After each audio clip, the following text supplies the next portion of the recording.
கோபம் கொண்ட சிவன், பிரம்மா, உனக்கு பூலோகத்தில் பக்தர்களே இருக்க மாட்டார்கள், உனக்கு ஆலயங்களும் எங்கும் இருக்காது, தாழம்பூ, இனி உன்னை யாரும் பூஜைக்கு பயன்படுத்த மாட்டார்கள் என இருவருக்கும் சாபம் இடுகிறார். உண்மை உரைத்த விஷ்ணுவே, உனக்கு எனக்கு நிகரான ஆலயங்கள் பூலோகத்தில் இருக்கும் என அவருக்கு ஆசியும் வழங்குகிறார்.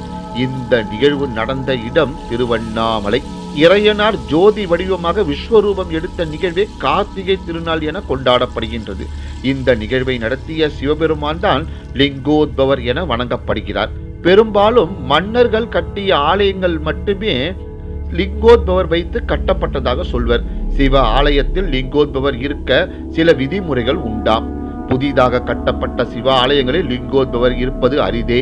அதாவது லிங்கோத்பவர் இருக்கும் ஆலயங்கள் மிக பழமையான சிவாலயங்களாகும்.